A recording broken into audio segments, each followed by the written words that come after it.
ਵਾਹਿਗੁਰੂ ਜੀ ਕਾ ਖਾਲਸਾ ਵਾਹਿਗੁਰੂ ਜੀ ਕੀ ਫਤਿਹ। ਸਤਨਾਮ ਸ੍ਰੀ ਵਾਹਿਗੁਰੂ ਸਾਹਿਬ ਜੀਓ। ਇੱਕ ਓੰਕਾਰ ਸਤਨਾਮ ਕਰਤਾ ਪੁਰਖ ਨਿਰਭਉ ਨਿਰਵੈਰ ਅਕਾਲ ਮੂਰਤ ਅਜੂਨੀ ਸੈਭੰ ਗੁਰ ਪ੍ਰਸਾਦ।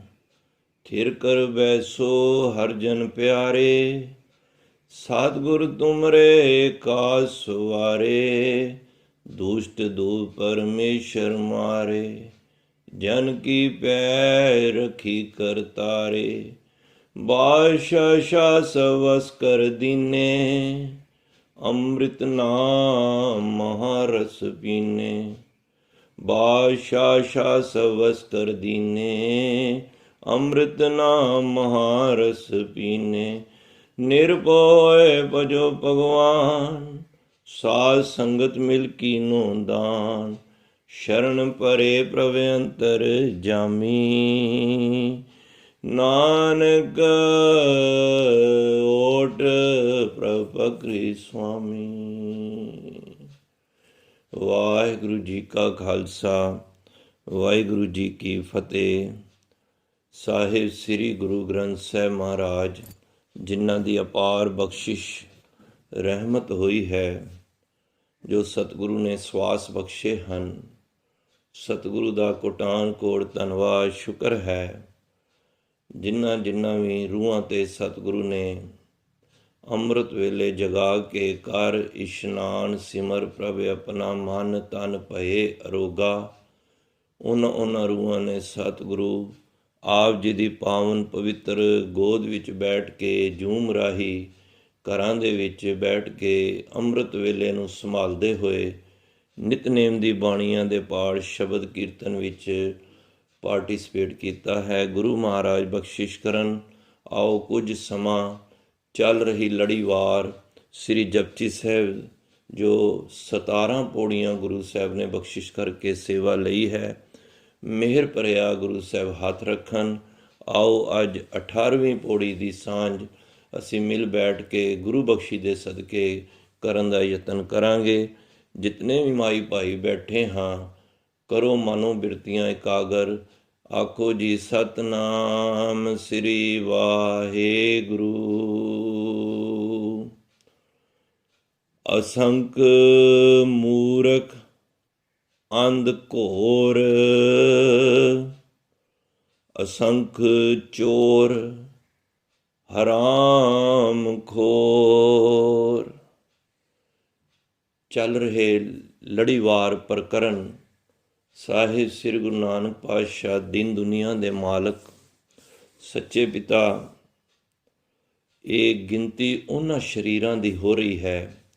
ਜੇ ਪਿਛਲੀ ਪੌੜੀ ਨੂੰ ਝਾਤ ਮਾਰੀਏ ਤੇ ਮਹਾਰਾਜ ਉਹਦੇ ਵਿੱਚ ਤੇ ਕਹਿ ਰਹੇ ਸਨ ਅਸੰਖ ਜਪ ਅਸੰਖ ਪਾਉ। ਭਾਵ ਕਿ ਜਦੋਂ ਗਿਣਤੀ ਦਾ ਅਨੁਮਾਨ ਲਗਾਉਣਾ ਸੰਭਵ ਨਾ ਹੋਏ, ਗਿਣਤੀ ਗਿਣਨ ਵਿੱਚ ਨਾ ਆਵੇ, ਤੇ ਮਹਾਰਾਜ ਕਹਿੰਦੇ ਨੇ ਉਹਨੂੰ ਫਿਰ ਅਸੰਖ ਕਿਹਾ ਜਾਂਦਾ ਹੈ। ਮਹਾਰਾਜ ਪਿਛਲੀ ਪੌੜੀ ਦੇ ਵਿੱਚ ਉਹਨਾਂ ਸਾਰੇ ਜਪ ਕਰਨ ਵਾਲਿਆਂ ਨੂੰ, ਪ੍ਰੇਮ ਕਰਨ ਵਾਲਿਆਂ ਨੂੰ, ਤਾਪ ਕਰਨ ਵਾਲਿਆਂ ਨੂੰ, ਗ੍ਰੰਥਾਂ ਦਾ ਪਾਠ ਕਰਨ ਵਾਲਿਆਂ ਨੂੰ, ਦਾਨੀ ਲੋਕਾਂ ਨੂੰ, ਮਹਾਰਾਜ ਕਹਿੰਦੇ ਨੇ ਉਹਨਾਂ ਦੀ ਇੰਨੀ ਗਿਣਤੀ ਹੈ ਜਿਨ੍ਹਾਂ ਦਾ ਕੋਈ ਅਨੁਮਾਨ ਅੰਦਾਜ਼ਾ ਨਹੀਂ ਲਗਾਇਆ ਜਾ ਸਕਦਾ। ਤੇ ਜੇ ਸਾਰੇ ਹੀ ਇਸ ਤਰ੍ਹਾਂ ਦੇ ਨੇ, ਤੇ ਮਹਾਰਾਜ ਹੁਣ ਤੁਸੀਂ ਕਹਿ ਰਹੇ ਹੋ ਕਿ ਅਸੰਖ ਮੂਰਖ ਅੰਧ ਘੋਰ, ਫਿਰ ਮੂਰਖ ਕਿੱਥੋਂ ਆ ਗਏ?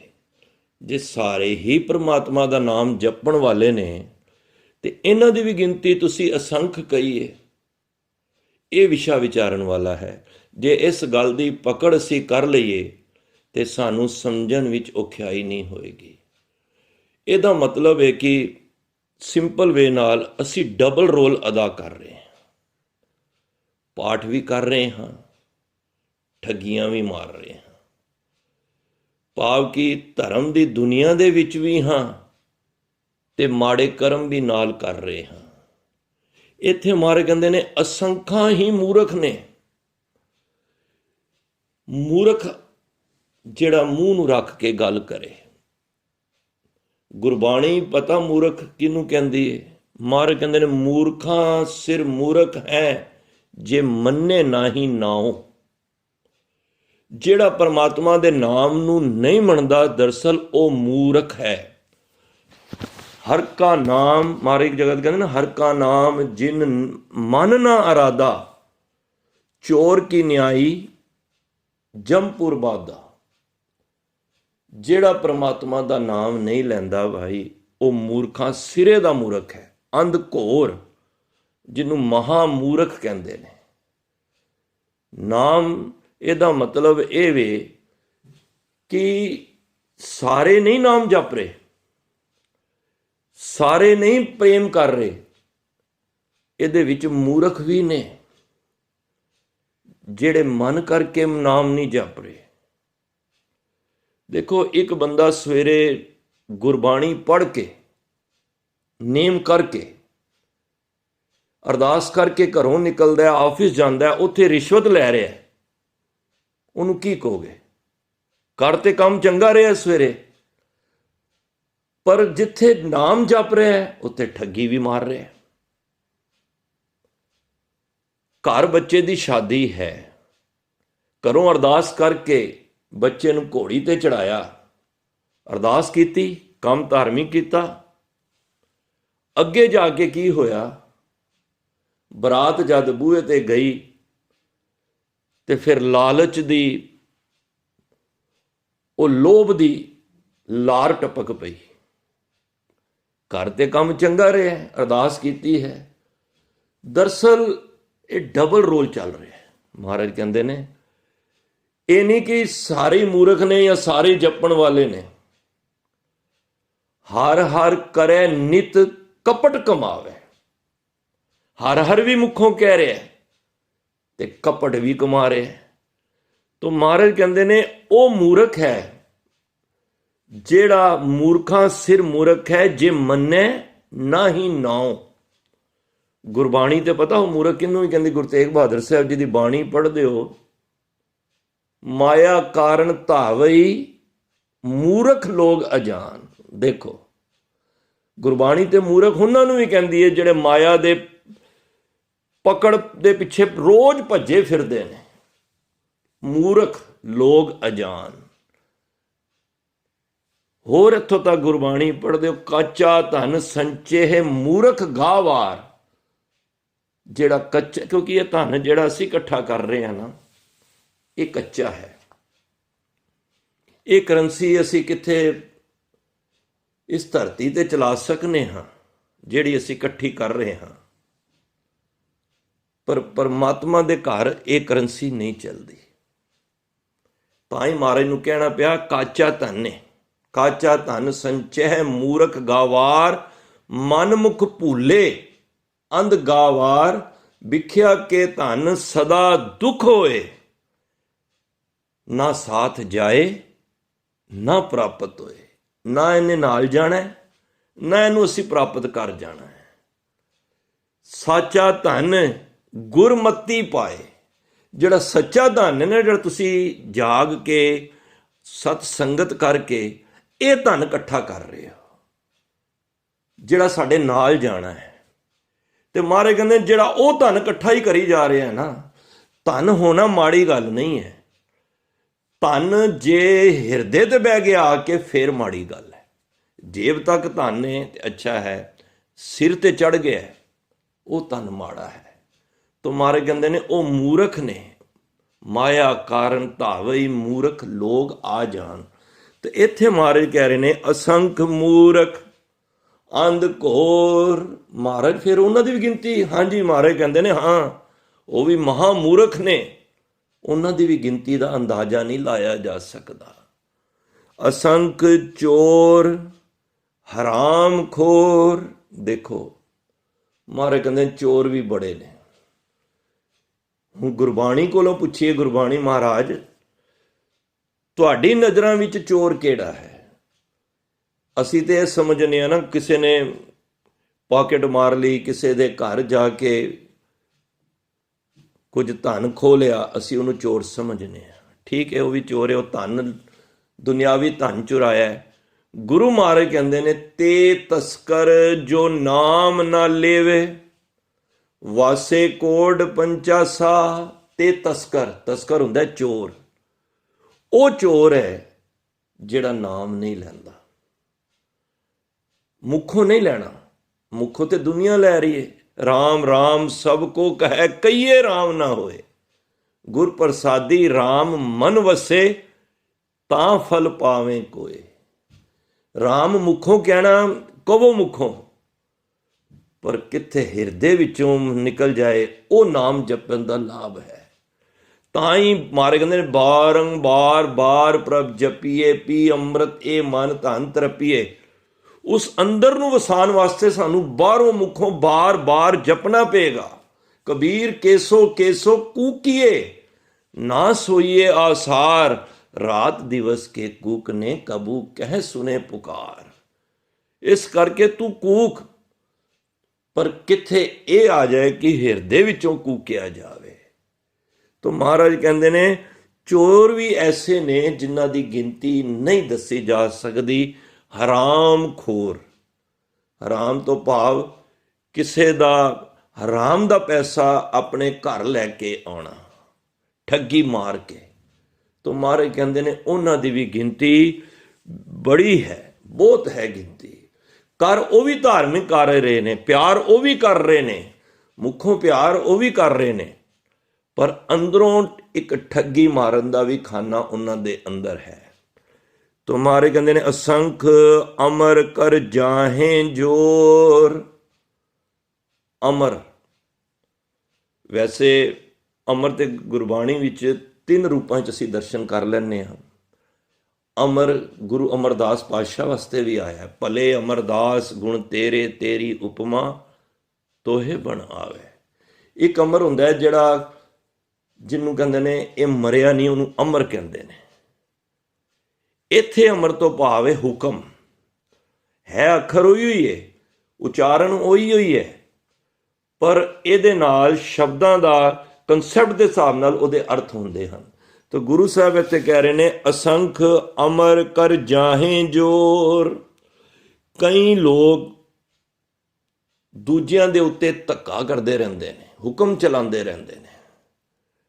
ਦੇਖੋ, ਸਾਰੀ ਉਮਰ ਕਈ ਆਪਣੇ ਆਪ ਨੂੰ ਨਾ ਮਾਇਆ ਦੇ ਵਿੱਚ ਲਿਬੜੇ ਹੋਏ, ਉਹ ਬੰਦੇ ਨੂੰ ਬੰਦਾ ਹੀ ਨਹੀਂ ਸਮਝਦੇ,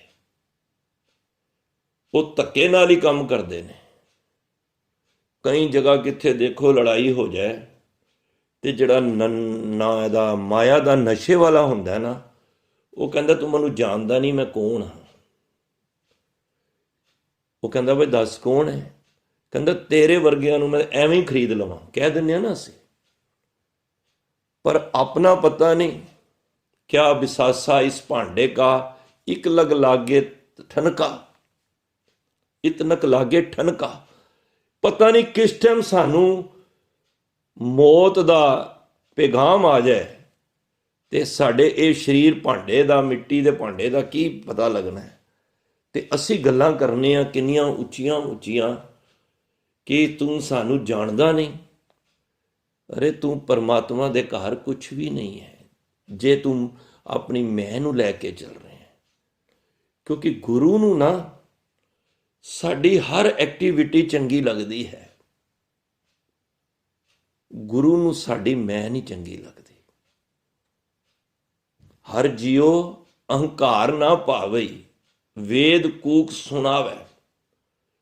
ਵੇਦ ਕੂਕ ਸੁਣਾ ਰਹੇ ਨੇ ਉੱਚਾ ਉੱਚਾ ਕਰਕੇ, ਗ੍ਰੰਥ, ਧਾਰਮਿਕ ਗ੍ਰੰਥ ਕਹਿ ਰਹੇ ਨੇ ਕਿ ਹੇ ਦੁਨੀਆ ਦੇ ਲੋਕੋ, ਰੱਬ ਨੂੰ ਤੁਹਾਡੀ ਸਾਰੀਆਂ ਗੱਲਾਂ ਚੰਗੀਆਂ ਲੱਗਦੀਆਂ ਨੇ, ਪਰ ਹੰਕਾਰ ਨਹੀਂ ਪਾਉਂਦਾ। ਕਿਉਂ? ਕਿਉਂਕਿ ਜਿਹੜਾ ਹੰਕਾਰ ਕਰਦਾ ਹੈ ਨਾ, ਉਹ ਰੱਬ ਦਾ ਇਸ ਤਰ੍ਹਾਂ ਮਾਨੋ ਸ਼ਰੀਕ ਬਣ ਜਾਂਦਾ ਹੈ। ਸ਼ਰੀਕ ਸਮਝਿਆ?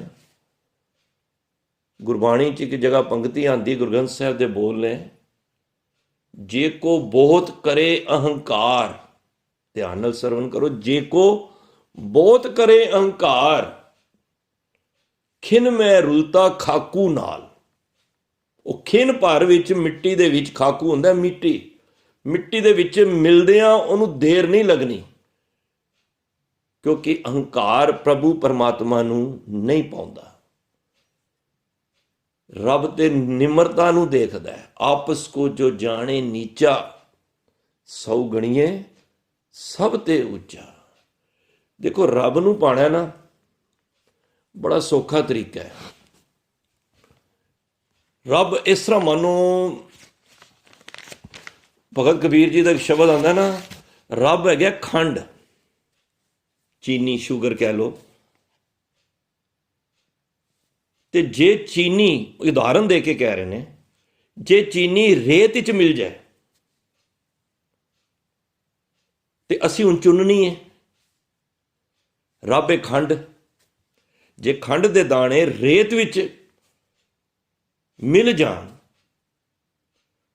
ਤੇ ਅਸੀਂ ਕਿਸ ਤਰ੍ਹਾਂ ਉਸ ਚੀਨੀ ਨੂੰ, ਸ਼ੂਗਰ ਨੂੰ, ਖੰਡ ਨੂੰ ਖਾ ਸਕਨੇ ਆ, ਲੈ ਸਕਨੇ ਆ। ਕਬੀਰ ਸਾਹਿਬ ਕਹਿੰਦੇ ਨੇ, ਹਰ ਹੈ ਖਾਂਡ ਰੇਤ ਮੈਂ ਬਿਖੜੀ, ਹਾਥੀ ਚੁਨੀ ਨਾ ਜਾਏ। ਹੁਣ ਕਿਸੇ ਹਾਥੀ ਨੂੰ ਕਹੋ ਕਿ ਭਾਈ ਇਹ ਰੇਤ ਦੇ ਵਿੱਚ ਨਾ ਖੰਡ ਮਿਲ ਗਈ ਹੈ, ਮੇਰੀ ਖੰਡ ਗਿਰ ਗਈ ਹੈ, ਤੇ ਤੂੰ ਇਸ ਤਰ੍ਹਾਂ ਕਰ ਹਾਥੀ, ਇਹਨੂੰ ਚੁਣ ਕੇ ਖੰਡ ਦੇ ਦੇ, ਵਿੱਚੋਂ ਰੇਤ ਚੋਂ ਕੱਢ ਦੇ। ਕਬੀਰ ਸਾਹਿਬ ਕਹਿੰਦੇ ਹਾਥੀ ਚੁਨੀ ਨਾ ਜਾਏ, ਉਹਨੇ ਫੂਕ ਮਾਰਨੀ, ਸਾਰੀ ਉੜ ਜਾਣੀ ਹੈ। ਤੋ ਕਬੀਰ ਸਾਹਿਬ ਨੇ ਕਹਿ ਕਬੀਰ ਗੁਰ ਭਲੀ ਬੁਝਾਈ, ਕਹਿੰਦੇ ਜਦੋਂ ਗੁਰੂ ਨੇ ਮੈਨੂੰ ਸੂਝ ਦਿੱਤੀ ਨਾ ਕਿ ਹਰੀ ਖੰਡ ਏ, ਹਰੀ ਰੱਬ ਵਰਗਾ ਮਿੱਠਾ ਹੈ, ਉਸ ਖੰਡ ਰੇਤ ਵਿੱਚ ਪਈ ਹੋਈ ਏ, ਤੇ ਕਹਿੰਦੇ ਨੇ ਕਹੋ ਕਬੀਰ ਗੁਰ ਭਲੀ ਬੁਝਾਈ, ਕੀਤੀ ਹੋਏ ਕੇ ਖਾਏ। ਕਹਿੰਦੇ ਫਿਰ ਤੂੰ ਕੀ ਕਰ, ਤੂੰ ਚੀਟੀ ਬਣ ਜਾ, ਕੀੜੀ ਬਣ ਜਾ। ਦੇਖੋ, ਕੀੜੀ ਜਿਹੜਾ ਕੰਮ ਕਰ ਜਾਏਗੀ ਉਹ ਹਾਥੀ ਨਹੀਂ ਕਰ ਪਾਏਗਾ। ਕੀੜੀ ਤੋਂ ਭਾਵ ਨਿਮਰਤਾ। ਜੇ ਤੂੰ ਨੀਵਾਂ ਹੋ ਜਾਏਗਾ ਨਾ, ਆਪਸ ਕੋ ਜੋ ਜਾਣੇ ਨੀਚਾ, ਸੌ ਗਣੀਏ ਸਭ ਤੇ ਉੱਚਾ। ਮਾਰੇ ਕਹਿੰਦੇ ਗੁਰਮਤਿ ਰਿਦੇ ਗਰੀਬੀ ਆਵੇ, ਨਿਮਰਤਾ ਆ ਜਾਏ ਤੇਰੇ ਅੰਦਰ। ਜੇ ਤੂੰ ਹਾਥੀ ਵਰਗਾ ਬਣ ਜਾਏਗਾ, ਤੂੰ ਮਨ ਨੂੰ ਹਾਥੀ ਵਰਗਾ ਕਰ ਲਿਆ, ਤੇ ਰੱਬ ਹੈ ਖੰਡ, ਖੰਡ ਨੂੰ ਤੂੰ ਚੁਣ ਨਹੀਂ ਪਾਏਗਾ। ਤੇ ਇਸ ਕਰਕੇ ਕੀੜੀ ਕਈ ਜਗ੍ਹਾ ਤੇ ਵੀ ਮਾਰੇ ਨੇ, ਬੜੀ ਅੱਛੀ ਉਦਾਹਰਨ। ਹੁਣ ਜਪਜੀ ਸਾਹਿਬ ਪੜ੍ਹ ਕੇ ਆਏ ਨਾ, ਕੀੜੀ ਤੁਲਨਾ ਹੋਵਣੀ ਜੇ ਤਿਸ ਮਨੋ ਨਾ ਵਿਸਰੈ। ਕਹਿੰਦੇ ਨੇ ਵੱਡੇ ਵੱਡੇ ਤਨਾੜ ਵੀ ਛੋਟੇ ਪੈ ਜਾਣਗੇ ਜੇ ਕੀੜੀ ਦੇ ਵਿੱਚੋਂ ਨਾਮ ਨਾ ਵਿਸਰੇ। ਕੀੜੀ ਦਾ ਮੁਕਾਬਲਾ ਕੋਈ ਨਹੀਂ ਕਰ ਸਕਦਾ। ਗੇਰਹਾ ਸੇਤੀ ਮਾਲ ਧਨ, ਕਿਸੇ ਕੋਲ ਪਹਾੜਾਂ ਜਿੰਨਾ ਧਨ ਵੀ ਹੋਵੇ ਨਾ, ਗੇਰਾ ਸੇਤੀ ਮਾਲ ਧਨ, ਗੇਰਾ ਹੁੰਦਾ ਪਹਾੜਾਂ ਵਰਗੇ, ਸਮੁੰਦਰਾਂ ਵਰਗੇ ਤੁਹਾਡੇ ਕੋਲ ਧਨ ਵੀ ਹੋਵੇ, ਪਰ ਜੇ ਕੀੜੀ, ਉਸ ਕੀੜੀ ਦੇ ਅੰਦਰ ਜੇ ਨਾਮ ਚੱਲ ਰਿਹਾ ਨਾ, ਉਹਦੀ ਤੁਲਨਾ ਨਹੀਂ ਕੀਤੀ ਜਾ ਸਕਦੀ ਇੰਨੇ ਧਨਾੜ ਦੇ ਨਾਲ। ਕੀੜੀ ਤੁਲਨਾ ਹੋਵਨੀ ਜੇ ਤਿਸ ਮਨੋ ਨਾ ਵਿਸਰੈ। ਤਾਂ ਗੁਰੂ ਸਾਹਿਬ ਕਹਿੰਦੇ ਨੇ ਭਾਈ, ਨਿਮਰਤਾ ਦੇ ਵਿੱਚ ਜੀਵਨ ਨੂੰ ਬਤੀਤ ਕਰ, ਹੰਕਾਰ ਦੇ ਵਿੱਚ ਨਾ ਕਰ। ਹੰਕਾਰ ਵਿੱਚ ਤੇ ਫਿਰ ਹੋਂ ਵਿੱਚ ਆਇਆ, ਹੋਂ ਵਿੱਚ ਗਿਆ, ਹੋਂ ਵਿੱਚ ਜੰਮਿਆ, ਹੋਂ ਵਿੱਚ ਮੂਆ। ਹੋਂ ਦੇ ਵਿੱਚ ਹੀ ਬੰਦਾ ਆਂਦਾ ਹੈ, ਹੋਮੇ ਕਰਕੇ ਹੀ ਫਿਰ ਸੰਸਾਰ ਤੋਂ ਚਲੇ ਜਾਂਦਾ ਹੈ। ਤੇ ਇਸ ਕਰਕੇ ਹੋਮੇ ਕਰਕੇ ਤੈਨੂੰ ਬਾਰ-ਬਾਰ ਜਨਮ ਲੈਣਾ ਪੈ ਰਿਹਾ ਹੈ। ਤਾਂ ਗੁਰੂ ਸਾਹਿਬ ਇੱਥੇ ਇਹੀ ਕਹਿ ਰਹੇ ਨੇ ਭਾਈ, ਜਿਨ੍ਹਾਂ ਦੇ ਉੱਤੇ ਤੂੰ ਧੱਕਾਸ਼ਾਹੀ ਕਰ ਰਿਹਾ ਨਾ, ਉਹਨਾਂ ਦੀ ਗਿਣਤੀ ਬਹੁਤ ਹੈ। ਅਸੰਖ ਅਮਰ ਹੁਕਮ ਚਲਾ ਰਹੇ ਹੈ, ਮਤਲਬ ਕਰ ਜਾਹੇ ਜੋਰ, ਜਿਨ੍ਹਾਂ ਦੇ ਉੱਤੇ ਤੂੰ ਜ਼ੋਰ ਪਾ ਰਿਹਾ ਹੈ। ਅਸੰਖ ਗਲਵਡ ਹੱਤਿਆ ਕਮਾਹੇ, ਗਲਵਡ ਹੱਤਿਆ ਕਮਾਏ, ਕਈ ਉਹਨਾਂ ਦੀ ਬੇਸ਼ੁਮਾਰ ਗਿਣਤੀ ਹੈ ਜਿਹੜੇ ਗਲੇ ਵੱਢ ਰਹੇ ਨੇ, ਜਿਹਨੂੰ ਕਹਿੰਦੇ ਕਸਾਈ। ਇਹ ਨਹੀਂ ਕਿ ਕਸਾਈ ਗਲੇ ਵੱਢ ਰਿਹਾ, ਕਈ ਆਪਣੇ ਕੰਮ ਦੇ ਵਿੱਚ ਵੀ ਕਈਆਂ ਦੇ ਗਲੇ ਵੱਢ ਰਹੇ ਨੇ। ਗਲਾ ਵੱਢਣਾ ਇਹ ਨਹੀਂ ਕਿ ਛੁਰੀ ਲੈ ਕੇ ਹੀ ਵੱਢਣਾ ਹੁੰਦਾ ਹੈ। ਕਿਸੇ ਗਰੀਬ ਦੇ ਉੱਤੇ ਧੱਕਾਸ਼ਾਹੀ ਕਰ ਰਿਹਾ ਹੈ, ਉਹਦੇ ਕੋਲ ਹੈਸੀਅਤ ਨਹੀਂ, ਉਹਨੂੰ ਆਪਣੀ ਮਾਇਆ ਦੇ ਵਿੱਚ ਉਹਨੂੰ ਐਸਾ ਖਚਤ ਕਰਕੇ ਉਹਦਾ ਗਲਾ ਵੱਢ ਰਿਹਾ ਹੈ। ਕਈ ਦੇਖੋ, ਕਹਿਣ ਵਾਲੀ ਗੱਲ ਨਹੀਂ, 15-15 20% ਲੋਕਾਂ ਕੋਲੋਂ ਲੈਂਦੇ ਨੇ, ਤੇ ਇੱਕ ਗਰੀਬ ਆਦਮੀ ਜਿਹਨੂੰ ਰੱਬ ਤਰਫੋਂ ਮਾਰ ਹੈ, ਮਜਬੂਰੀ ਵਿੱਚ ਹੈ, ਔਰ ਉਹਦੇ ਉੱਤੇ ਧੱਕਾ ਕਰਕੇ ਉਹਦਾ ਗਲਾ ਵੱਢ ਰਿਹਾ। ਖਾਲੀ ਕਸਾਈ ਨਹੀਂ ਹੈ ਗਲਾ ਵੱਢਣ ਵਾਲੇ, ਕਈ ਐਸੇ ਵੀ ਨੇ ਜਿਹੜੇ ਅੱਜ ਵੀ ਗਰੀਬਾਂ ਦੇ ਲੋਹ ਪੀ ਰਹੇ ਨੇ। ਗੁਰੂ ਨਾਨਕ ਪਾਤਸ਼ਾਹ ਕਿਉਂ ਨਹੀਂ ਗਏ ਮਲਕ ਭਾਗੋ ਦੇ ਘਰ? ਮਹਾਰਾਜ ਨੇ ਇਹੀ ਤੇ ਦੱਸਿਆ ਸੀ ਕਿ ਜਿਹਦੀ ਨੇਕ ਕਮਾਈ ਹੈ ਨਾ, ਮੇਰਾ ਉਹਦੇ ਅੱਗੇ ਸੀਸ ਝੁਕਦਾ ਹੈ। ਤੇ ਮਲਕ ਭਾਗੋ, ਤੇਰੇ ਵਰਗਿਆਂ ਨੇ ਜਿਹੜਾ ਨਹੀਂ, ਜਿਸ ਤਰ੍ਹਾਂ ਮਹਾਰਾਜ ਨੇ ਪ੍ਰਸ਼ਾਦਾ ਲੈ ਕੇ ਦੋਨਾਂ ਨੂੰ ਦੱਸਿਆ ਸੀ ਨਾ, ਇਹਦੇ 'ਚ ਖੂਨ ਨਿਕਲ ਰਿਹਾ ਹੈ, ਉਹ ਗੱਲ ਵਡੱਤਿਆ ਕਮਾਈ ਵਾਲੀ ਗੱਲ ਹੈ। ਤੂੰ ਗਰੀਬਾਂ ਦਾ ਖੂਨ ਚੂਸ ਚੂਸ ਕੇ ਤੂੰ ਇਸ ਰੋਟੀ ਨੂੰ ਕਮਾ ਰਿਹਾ ਹੈ। ਇੱਕ ਉਹ ਵੇ ਜਿਹੜਾ 10 ਨੂੰਹਾਂ ਦੀ ਕਮਾਈ ਕਰਕੇ ਆਪਣਾ ਤੇ ਆਪਣੇ ਪਰਿਵਾਰ ਦਾ ਪੇਟ ਭਰ ਰਿਹਾ ਹੈ। ਤੋ ਮਹਾਰਾਜ ਕਹਿੰਦੇ ਨੇ ਜਿਹੜੇ ਇਸ ਤਰ੍ਹਾਂ ਦੀ ਹੱਤਿਆ ਕਰਕੇ ਲੋਕਾਂ ਨੂੰ ਮਾਰ ਰਹੇ ਨੇ, ਉਹ ਵੀ ਕਸਾਈ ਨੇ, ਉਹਨਾਂ ਦੀ ਵੀ ਗਿਣਤੀ ਹੈ। ਭਾਵੇਂ ਧਾਰਮਿਕ ਨੇ, ਕੰਮ ਧਾਰਮਿਕ ਕਰ ਰਹੇ ਨੇ, ਸਵੇਰੇ ਨੇਮ ਵੀ ਕਰ ਰਹੇ ਨੇ, ਸ਼ਾਮ ਨੂੰ ਦੁਪਹਿਰ ਨੂੰ ਲੋਕਾਂ ਦੇ ਗਲੇ ਵੀ ਕੱਟ ਰਹੇ ਨੇ। ਹੁਣ ਮੈਂ ਸਾਰਾ ਦਿਨ ਕੰਮ ਮਾੜੇ ਕਰਾਂ ਤੇ ਸਵੇਰੇ ਮੈਂ ਕਹਾਂ ਕਿ ਮੈਂ ਜਪਜੀ ਸਾਹਿਬ ਦਾ ਪਾਠ ਕਰ ਲਾਂ ਤੇ ਮੇਰਾ ਭਾਰ ਉਤਾਰਾ ਹੋ ਜਾਏਗਾ। ਮਹਾਰਾਜ ਕਹਿੰਦੇ ਨੇ ਇਸ ਤਰ੍ਹਾਂ ਕੰਮ ਨਹੀਂ ਚੱਲਦਾ। ਅਸੰਖ ਪਾਪੀ ਪਾਪ ਕਰ ਜਾਹੇ, ਕਹਿੰਦੇ ਨੇ ਪਾਪੀ ਵੀ ਬੜੇ ਹੀ ਨੇ, ਪਾਪੀ ਬਹੁਤ ਨੇ। ਪਾਪ ਬੁਰਾ ਪਾਪੀ ਕੋ ਪਿਆਰਾ। ਜਿਹੜਾ ਪਾਪ ਹੁੰਦਾ ਨਾ, ਉਹ ਪਾਪੀ ਨੂੰ ਬੜਾ ਪਿਆਰਾ ਲੱਗਦਾ ਹੈ, ਤੇ ਕਿਉਂਕਿ ਉਹ ਸਦਾ ਹੀ ਪਾਪ ਕਰਦਾ ਹੈ, ਉਹਦਾ ਕੰਮ ਹੀ ਪਾਪ ਕਰਨਾ ਹੈ। ਤੇ ਗੁਰੂ ਮਹਾਰਾਜ ਕਹਿੰਦੇ ਨੇ ਇਹਨਾਂ ਪਾਪੀਆਂ ਦੀ ਵੀ ਗਿਣਤੀ ਬਹੁਤ ਹੈ, ਗੁਨਾਹ ਕਰੀ ਜਾ ਰਹੇ ਨੇ। ਅਸੰਖ ਪਾਪੀ ਪਾਪ ਕਰ ਜਾਏ ਸੰਕੂੜਿਆਰ, ਕੂੜੇ ਫੇਰਾਹੇ। ਕੁੜਿਆਰ ਹੁੰਦਾ ਝੂਠ, ਬੜੇ ਹੀ ਬੰਦੇ ਝੂਠੇ ਨੇ। ਕੂੜੇ ਫਿਰਾਏ, ਫਿਰ ਝੂਠ ਹੀ ਨਾਲ ਹੀ ਸੰਸਾਰ ਵਿੱਚ ਵਿਚਰਦੇ ਰਹਿੰਦੇ ਨੇ। ਗੁਰੂ ਮਹਾਰਾਜ ਕੋਲੋਂ ਪੁੱਛੀਏ, ਮਹਾਰਾਜ ਝੂਠਾ ਕੌਣ ਹੈ? ਤਾਂ ਮਹਾਰਾਜ ਕਹਿੰਦੇ ਨੇ ਕੂੜ ਬੋਲ ਮੁਰਦਾਰ ਖਾਏ। ਜਿਹੜਾ ਝੂਠ ਬੋਲਦਾ ਨਾ, ਉਹ ਮੁਰਦੇ ਖਾਣ ਦੇ ਬਰਾਬਰ ਹੈ। ਅਵਰੀ ਨੂੰ ਸਮਝਾਉਣ ਜਾਏ। ਜ਼ਿੰਦਗੀ ਦੇ ਵਿੱਚ ਕੋਸ਼ਿਸ਼ ਕਰੋ ਝੂਠ ਨਾ ਬੋਲੋ। ਬੰਦਾ ਘਰ ਹੁੰਦਾ ਹੈ, ਕੋਈ ਆ ਜਾਵੇ, ਕਹਿ ਦੋ ਘਰ ਨਹੀਂ ਹੈ। ਫੋਨ ਆ ਗਿਆ, ਕਿੱਥੇ ਹੋ ਜੀ? ਮੈਂ ਬਾਹਰ ਹਾਂ। ਹੱਦ ਹੋ ਗਈ ਹੈ, ਘਰ ਵਿੱਚ ਹੀ ਬੈਠਾ ਹੈ। ਕਈ ਕੰਮ ਅਸੀਂ ਛੋਟੀਆਂ ਛੋਟੀਆਂ ਅਲਗਹਿਣੀਆਂ ਕਰਕੇ ਅਸੀਂ ਆਪਣੇ ਕਰਮ ਬਣਾ ਦਿੰਦੇ ਹਾਂ। ਦੇਖੋ, ਕਰਮ ਅਸੀਂ ਬਣਾਉਂਦੇ ਹਾਂ। ਦੱਦਾ ਦੋਸ਼ ਨਾ ਦੇਹੂ ਕਿਸੇ, ਦੋਸ਼ ਕਰਮਾ ਆਪਣਿਆ। ਜੋ ਮੈਂ ਕੀਆ ਸੋ ਮੈਂ ਪਾਇਆ, ਦੋਸ਼ ਨਾ ਦੀਜੇ ਅਵਰ ਜਨਾ। ਕਿਸੇ ਤੇ ਦੋਸ਼ ਨਾ ਮਟੋ। ਕਰਮ ਰੋਜ਼ ਅਸੀਂ ਸਵੇਰੇ ਉੱਠ ਕੇ ਬਣਾਉਣੇ ਨੇ। ਅਸੀਂ ਜੇ ਸਵੇਰੇ ਉੱਠ ਕੇ, ਇਹ ਹੁਣ ਤੁਸੀਂ ਕੀ ਕਰ ਰਹੇ ਹੋ ਇਸ ਵੇਲੇ? ਇਸ ਵੇਲੇ ਤੁਸੀਂ ਦੈਵਿਕ ਗੁਣ ਇਕੱਠੇ ਕਰ ਰਹੇ ਹੋ। ਮੈਂ ਅਕਸਰ ਬੇਨਤੀ ਕਰਨਾ, ਰੱਬ ਨੇ ਨਾ ਸਾਡੇ ਅੰਦਰ 2 ਛਾਬੇ ਰੱਖੇ ਹੋਏ ਨੇ। ਜਿਸ ਤਰ੍ਹਾਂ ਛਾਬਾ ਸਮਝਦੇ ਨਾ, ਜਿਹਦੇ ਉੱਤੇ ਸਮਾਨ ਰੱਖੀਦਾ ਤੇ ਇੱਕ ਤੇ ਵੱਟਾ ਰੱਖੀਦਾ। ਤੇ ਸਵੇਰੇ ਉੱਠੇ, ਅਸੀਂ ਨਿਤਨੇਮ ਕੀਤਾ, ਅੰਮ੍ਰਿਤ ਵੇਲੇ ਸੰਭਾਲਿਆ, ਗੁਰੂ ਦੀ ਸੰਗਤ ਕੀਤੀ, ਇਹ ਚੰਗੇ ਛਾਬੇ 'ਚ ਪੈ ਰਿਹਾ। ਜੇ ਅਸੀਂ ਉੱਠ ਰਹੇ ਹਾਂ 9 ਵਜੇ, ਸਾਡਾ ਉਹ ਜਿਹੜਾ ਖਾਲੀ ਛਾਬਾ ਹੈ ਉਹ ਭਰ ਰਿਹਾ। ਉੱਠ ਕੇ ਅਸੀਂ ਰੱਬ ਦਾ ਨਾਮ ਨਹੀਂ ਜਪਿਆ, ਕੰਮ ਤੇ ਚਲੇ ਗਏ, ਜਾਓ ਕੰਮ ਤੇ ਮੁਬਾਰਕ ਹੈ। ਉੱਥੇ ਝੂਠ ਵੀ ਬੋਲ ਰਹੇ ਹਾਂ, ਗਲੇ ਵੀ ਕੱਟ ਰਹੇ ਹਾਂ, ਠੱਗੀ ਵੀ ਮਾਰ ਰਹੇ ਹਾਂ, ਉਹਦੇ ਵਿੱਚ ਪੈ ਰਿਹਾ ਛਾਬੇ ਵਿੱਚ। ਜਿਉਂ-ਜਿਉਂ ਅਸੀਂ ਬਾਣੀ ਪੜ੍ਹਦੇ ਰਹਾਂਗੇ, ਹਾਥ ਪਾਉਂ ਕਰ ਕਾਮ ਸਭ ਚੀਤ ਨਿਰੰਜਨ ਨਾਲ, ਤਿਉਂ-ਤਿਉਂ ਸਾਡਾ ਉਹ ਛਾਬਾ ਭਰਦਾ ਰਹੇਗਾ। ਜਿਹੜਾ ਛਾਬਾ ਭਾਰੀ ਹੋਏਗਾ ਉਹ ਸਾਡੇ ਮਨ ਤੇ ਅਸਰ ਕਰੇਗਾ। ਕਈ ਕਹਿੰਦੇ ਨਾ ਮਨ ਨਹੀਂ ਜੁੜਦਾ। ਜੇ ਦੈਵਿਕ ਗੁਣ ਅਸੀਂ ਉਸ ਛਾਬੇ ਵਿੱਚ ਰੋਜ਼ ਪਾਵਾਂਗੇ, ਮੇਰੀ ਗੱਲ ਫਿਰ ਸਰਵਨ ਕਰੋ, ਕਿ ਰੋਜ਼ ਉੱਠ ਕੇ ਅਸੀਂ ਕਿਉਂ ਕਹਿੰਦੇ ਹਾਂ ਕਿ ਵੀਰ ਜੀ ਰੋਜ਼ ਕਹਿੰਦੇ ਨੇ, ਗੁਰੂ ਸਾਹਿਬ ਰੋਜ਼ ਕਹਿੰਦੇ ਨੇ ਉੱਠਿਆ ਕਰੋ, उठ फरीदा ऊजू साज सुबह निवाज गुजार जो सिर साई ना निवे सो सिर कप उतार। क्यों कहीदा है? क्योंकि असी गुणे दे छाबिਆਂ ਨੂੰ ਭਰਨਾ ਹੈ। ਜਿਉਂ-ਜਿਉਂ ਅਸੀਂ ਗੁਣਾ ਦਾ ਛਾਬਾ ਸਾਡਾ ਭਰਦਾ ਜਾਏਗਾ ਸਾਡੇ ਮਨ ਦੇ ਉੱਤੇ ਅਸਰ ਕਰਨਗੇ ਚੰਗੇ ਗੁਣ। ਜਿਹੜਾ ਛਾਬਾ ਭਾਰੀ ਹੋਏਗਾ ਉਹਦਾ ਰੋਬ ਚੱਲਦਾ ਹੈ, ਉਹਦੀ ਕੀਮਤ ਹੁੰਦੀ ਹੈ। ਤੇ ਜੇ ਅਸੀਂ ਵਾਹਿਗੁਰੂ ਦਾ ਨਾਮ ਨਹੀਂ ਜਪਿਆ, ਸੰਗਤ ਨਹੀਂ ਕਰਦੇ, ਗੁਰੂ ਦੇ ਦਰਸ਼ਨ ਨਹੀਂ ਕਰਦੇ, ਜੇ ਮਾੜੇ ਕੰਮ ਕਰਨੇ ਹਾਂ, ਮਾੜੀ ਸੋਚ ਰੱਖਨੇ ਹਾਂ, ਕਿਸੇ ਦਾ ਬੁਰਾ ਚਿਤਵਨੇ ਹਾਂ, ਉਹ ਸਾਡੇ ਦੂਜੇ ਛਾਬੇ 'ਚ ਪੈ ਰਿਹਾ। ਫਿਰ ਉਹ ਕੀ ਹੁੰਦਾ? ਉਹ ਛਾਬਾ ਭਾਰੀ ਹੋ ਜਾਂਦਾ, ਉਹ ਸਾਡੇ ਮਨ ਤੇ ਹਾਵੀ ਹੋ ਜਾਂਦਾ। ਸਿੰਪਲ ਜੀ ਗੱਲ ਹੈ।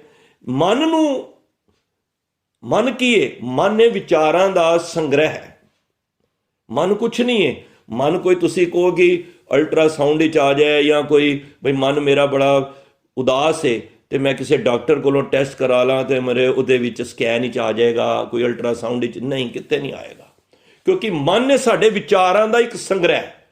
ਅਸੀਂ ਜਿੰਨੇ ਵਿਚਾਰ ਹੁੰਦੇ ਨੇ ਉਹ ਸਾਡਾ ਮਨ ਬਣ ਜਾਂਦਾ ਹੈ। ਤੇ ਜੇ ਮਾੜੇ ਵਿਚਾਰ ਚਿਤਵਾਂਗੇ ਤੇ ਅਸੀਂ ਕੀ ਹੋਏਗਾ? ਸਾਡਾ ਉਹ ਜਿਹੜਾ ਮਨ ਹੈ ਨਾ, ਉਹ ਸਾਡਾ ਫਿਰ ਮਨ ਉਦਾਸ ਰਹੇਗਾ, ਗੁਰਬਾਣੀ ਵਿੱਚ ਮਨ ਨਹੀਂ ਜੁੜੇਗਾ। ਕਿਉਂ?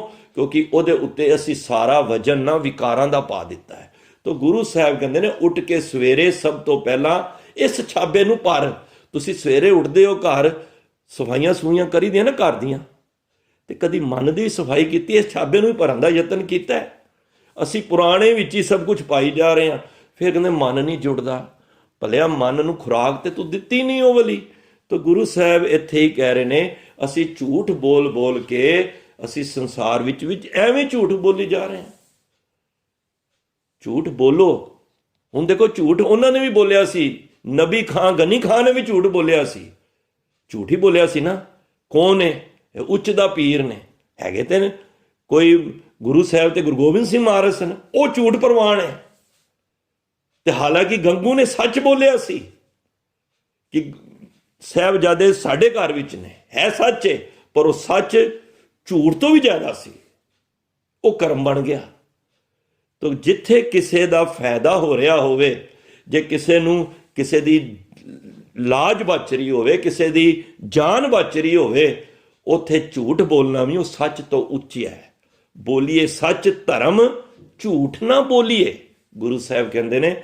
ਤੇ ਇੱਥੇ ਮਹਾਰਾਜ ਕਹਿ ਰਹੇ ਨੇ ਅਸੰਕੂੜਿਆਰ, ਬੇਸ਼ੁਮਾਰ ਬੰਦੇ ਝੂਠੇ ਹਨ, ਕੂੜੇ ਫਿਰਾਏ, ਝੂਠ ਵਿੱਚ ਹੀ ਇਹ ਭਟਕਦੇ ਰਹਿੰਦੇ ਨੇ। ਅਸੰਖ ਮਲੇਛ ਮਲ ਭਖ ਖਾਹੇ, ਅਨੇਕਾਂ ਹੀ ਬੇਸ਼ੁਮਾਰ ਬੰਦੇ ਮਲੇਛ।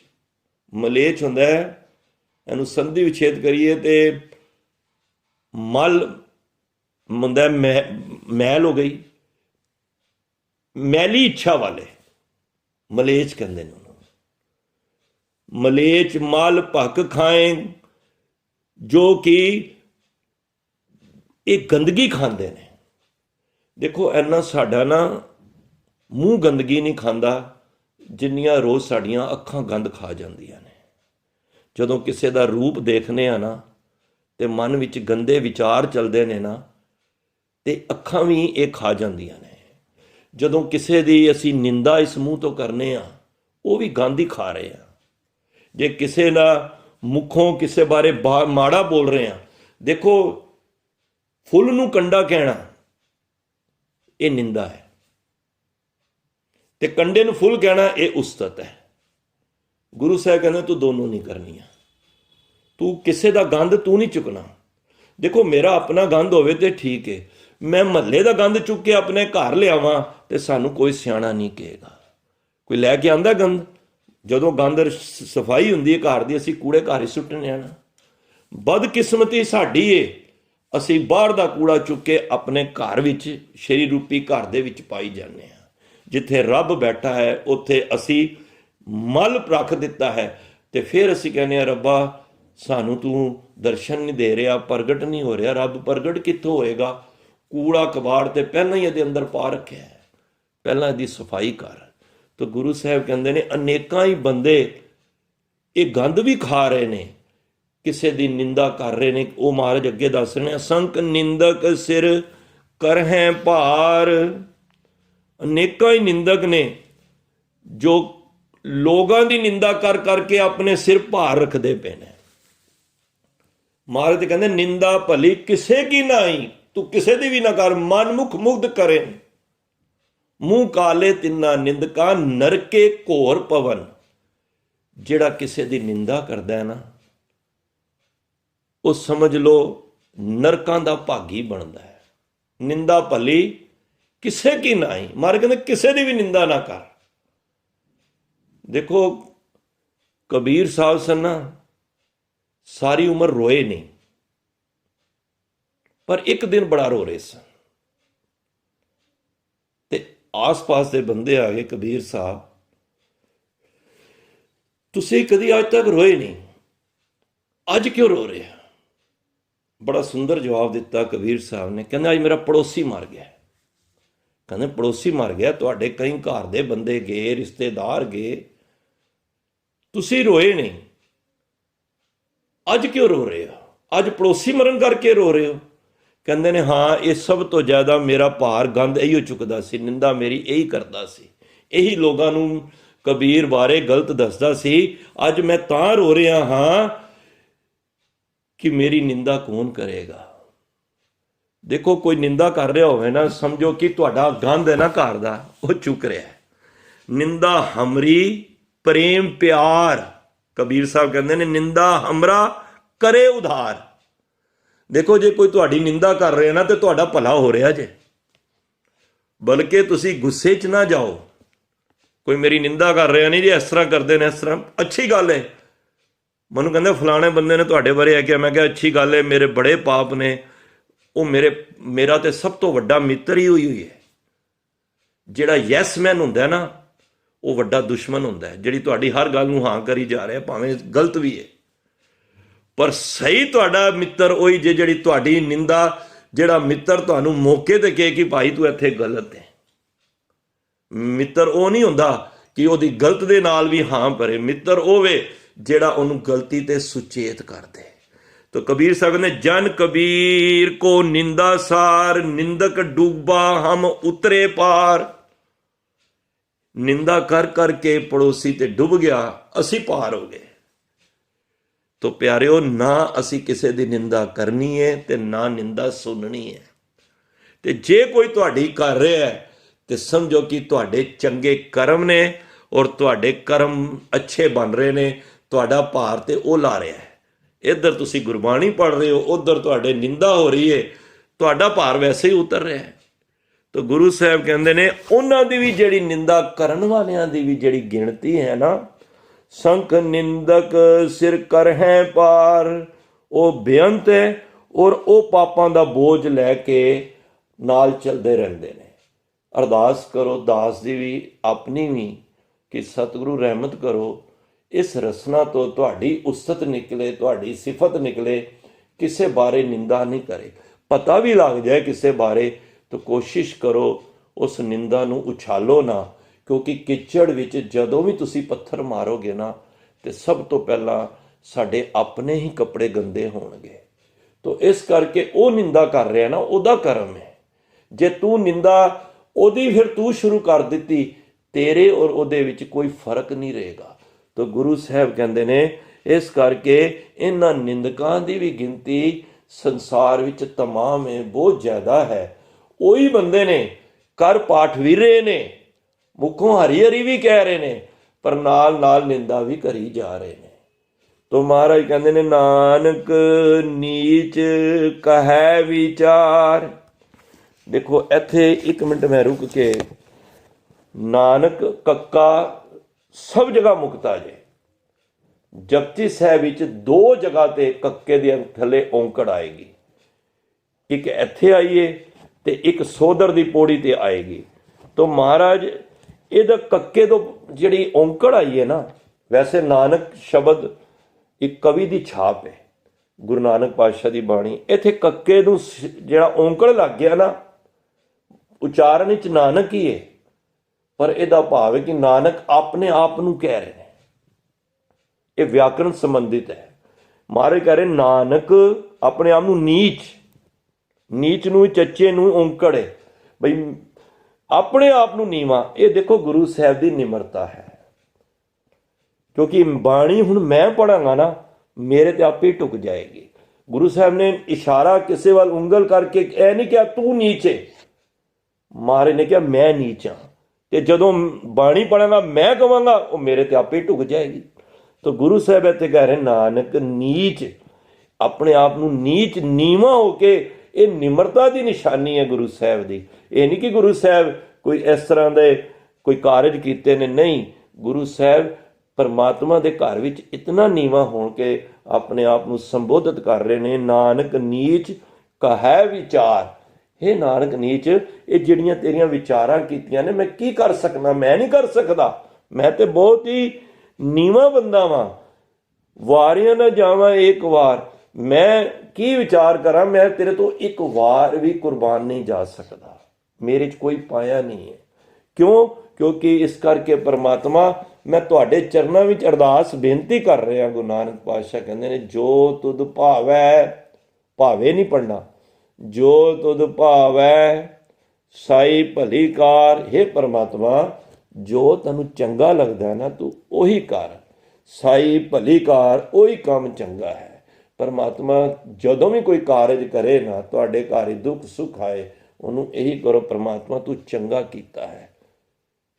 ਜੇ ਇਤਨੀਆਂ ਮੁਸ਼ਕਲਾਂ ਵੀ ਆ ਜਾਣ, ਕੇਤੀਆਂ ਦੂ ਭੂ ਸਦਮਾਰ, ਇਹ ਬੇਦਾਤ ਤੇਰੀ ਦਾਤਾਰ। हे ਪਰਮਾਤਮਾ, ਇਹ ਵੀ ਤੇਰੀ ਦਾਤ ਹੈ। ਜੇ ਮੈਨੂੰ ਕੋਈ ਦੁੱਖ ਆਇਆ ਹੈ, ਮੇਰੇ ਕਰਮਾਂ ਕਰਕੇ ਆਇਆ ਹੈ। ਜੋ ਤੈਨੂੰ ਚੰਗਾ ਲੱਗਦਾ ਹੈ हे ਪਰਮਾਤਮਾ, ਤੂੰ ਉਹੀ ਕਾਰਜ ਕਰ। ਜੋ ਤੁਧ ਭਾਵੈ ਸਾਈ ਭਲੀ ਕਾਰ, ਤੂੰ ਸਦਾ ਸਲਾਮਤ ਨਿਰੰਕਾਰ। ਕਿਉਂ? ਕਿਉਂਕਿ हे ਪਰਮਾਤਮਾ ਨਿਰੰਕਾਰ, ਆਕਾਰ ਤੋਂ ਰਹਿਤ, ਜਿਹਦਾ ਰੂਪ ਨਹੀਂ ਹੈ, ਜਿਹਦਾ ਰੇਖ ਨਹੀਂ ਹੈ, ਜਿਹੜਾ ਸ਼ਬਦ ਰੂਪ ਹੈ। हे ਨਿਰੰਕਾਰ, ਤੂੰ ਹਮੇਸ਼ਾ ਹੀ ਸਦਾ ਹੀ ਸਲਾਮਤ ਹੈ, ਸਦਾ ਹੀ ਰਹਿਣ ਵਾਲਾ ਹੈ। ਅਸੀਂ ਤੇ ਸੰਸਾਰ ਵਿੱਚ ਆਏ ਕਰਮਾਂ ਕਰਕੇ, ਫਿਰ ਇੱਥੋਂ ਟੁਰ ਜਾਣਾ ਹੈ। ਪਰ ਪਰਮਾਤਮਾ ਜਦ ਕੋਈ ਵੀ ਨਹੀਂ ਹੋਣਾ, ਤੁਸੀਂ ਸਦਾ ਹੀ ਕਾਇਮ ਰਹਿਣਾ ਹੈ। ਜਦ ਸੰਸਾਰ ਵਿੱਚ ਕੋਈ ਵੀ ਨਹੀਂ ਸੀ, ਤਦ ਵੀ ਤੁਸੀਂ ਹੋ, ਹੁਣ ਵੀ ਤੁਸੀਂ ਹੋ। ਜਦ ਇਹ ਦੁਨੀਆ ਨਹੀਂ ਰਹੇਗੀ, ਤਦ ਵੀ ਤੁਸੀਂ ਰਹਿਣਾ ਹੈ। ਇਸ ਕਰਕੇ ਮੈਂ ਤੁਹਾਡੇ ਚਰਨਾਂ ਵਿੱਚ ਬੇਨਤੀ ਕਰ ਰਿਹਾ ਹਾਂ, ਇਹ ਪਰਮਾਤਮਾ ਜੋ ਤੁਹਾਨੂੰ ਚੰਗਾ ਲੱਗਦਾ ਹੈ ਉਹੀ ਕਾਰਜ ਕਰਾਓ। ਸਾਨੂੰ ਵੀ ਇਹ ਡਿੱਗੇ ਹੋਏ, ਟੁੱਟੇ ਹੋਏ, ਸਾਖਤਾਂ ਤੋਂ, ਮਾੜੇ ਬੰਦਿਆਂ ਤੋਂ ਸਾਨੂੰ ਬਚਾ ਕੇ ਰੱਖੋ। ਤਾਂ ਹੀ ਅਰਦਾਸ ਵਿੱਚ ਕਈ ਦਿਨ ਸਹੀ ਪਿਆਰੇ ਮੇਲ, ਜਿੰਨਾ ਮਿਲਿਆ ਤੇਰਾ ਨਾਮ ਚਿਤਾਵੇ। ਜਿੱਥੇ ਅਸੀਂ ਚੰਗਿਆਂ ਦੀ ਅਰਦਾਸ ਕਰਨੇ ਆ, ਕਿ ਚੰਗਿਆਂ ਦੇ ਨਾਲ ਮੇਲ ਹੋਵੇ, ਤੇ ਉੱਥੇ ਇਹ ਵੀ ਅਰਦਾਸ ਕਰੋ ਕਿ ਟੁੱਟੇ ਡਿੱਗੇ ਨੂੰ ਉਹਨਾਂ ਦਾ ਸੰਗ ਨਾ ਬਖਸ਼ਣਾ। ਕਬੀਰ ਸਾਕਤ ਸੰਗ ਨਾ ਕੀਜੀਏ, ਦੂਰਹਿ ਜਾਈਏ ਭਾਗ, ਬਾਸਨ ਕਾਰੂ ਪਰਸੀਏ ਤੋ ਕਿਛ ਲਾਗੇ ਦਾਗ। ਜਿੱਥੇ ਗੁਰੂ ਸਾਹਿਬ ਚੰਗਿਆਂ ਦਾ ਮੇਲ ਕਰਾਣਾ ਹੀ ਨਾ, ਉੱਥੇ ਟੁੱਟੇ ਭੱਜੇ ਰੱਬ ਤੋਂ ਬੇਮੁਖ ਬੰਦਿਆਂ ਦਾ ਸਾਨੂੰ ਸੰਗ ਨਾ ਕਰਾਈ। ਇਹ ਅਰਦਾਸ ਬੇਨਤੀ ਹੈ ਜੀ। ਭੁੱਲਾਂ ਚੁੱਕਾਂ ਦੀ ਖਿਮਾ। ਬਹੁਤ ਬਹੁਤ ਧੰਨਵਾਦ ਸਾਰੀ ਸੰਗਤ ਦਾ, ਜੋ ਅੱਜ ਨਵਾਂ ਸਾਲ ਵੀ ਹੈ। ਆਪ ਸਾਰਿਆਂ ਨੇ, ਮੈਂ ਤਾਂ ਕਹਿੰਦਾ ਮਨਾਓ ਨਵੇਂ ਸਾਲ ਵੀ।